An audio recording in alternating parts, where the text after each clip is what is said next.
will present themselves and prevent it. I had such an interesting communication from the Greys about nuclear weapons and their concern about nuclear weapons, which was that these weapons don't just destroy things in the physical world, but they bleed over into other dimensions as well. Yeah. In other words, they affect the universe in ways that we don't yet understand. I was told somehow that they actually burn the soul.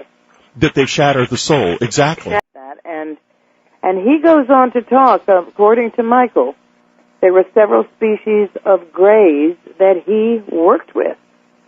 And he claims that they were the tall beings from Betelgeuse, from Zeta Reticulum, right? The Orion star constellation. The tall Greys were said to be the overseers of the short Greys. That's probably who you were with.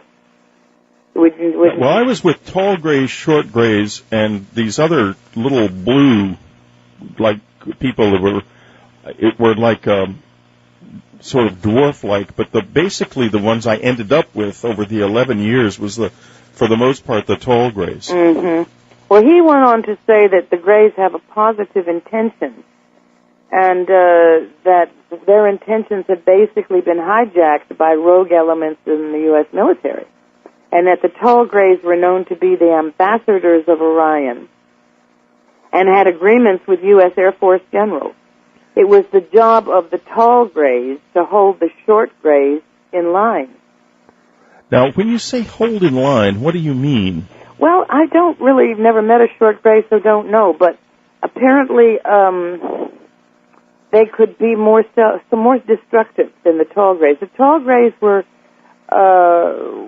more diplomatic, didn't you find that? The tall Greys seem to me to be very, very highly individualized, even more individualized than we are. Mm-hmm. But the short Greys are they're so strange. They're something so different from us that I can't really characterize them. Mm-hmm. And they would be more apt to be more collectivized, correct? Well, I don't know, because I never was able to get that close to them. I can't tell you. I can only tell you what we would see at the cabin, and I'll sum it up. Raven Dana, one of the women who had an encounter with one of the short Greys at the cabin, in fact, I'll just go through this whole story very quickly. She said when it first came into the room, she said, I thought it was a little animal. Mm-hmm. I thought it was a raccoon. And this was typical of when people had encounters with them at the cabin, because what you don't expect is that if there is absolutely no cultural contact at all, you think immediately it's an animal. That's your first thought. Yeah, because we do have cultural contact with animals, so that's the only thing we could lead to. But yeah, exactly. But it's like there's a tremendous gulf, but then suddenly it's like you're in the presence of an animal that is smarter than you are. Mm-hmm. I didn't have enough relationship with them that with the short Greys to say that I would say that they had a collective personality or not. Mm-hmm. But with the tall Greys, the passions, the intensity was absolutely volcanic. How they have remained as patient as they have and stayed in the background here like they have, I don't know. They must have a tremendous self-discipline.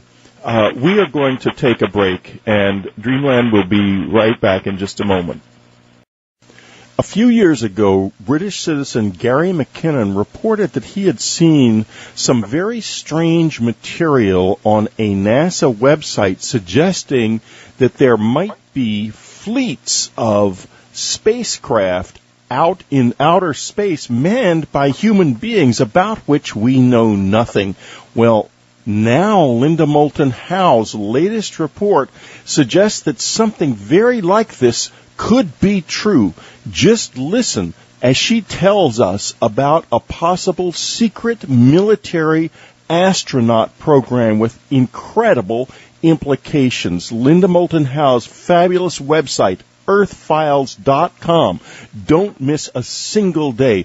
If you miss earthfiles.com, you're missing out on what is really happening in this world. Here she is from Albuquerque, Linda Moulton Howe. Thank you, Whitley.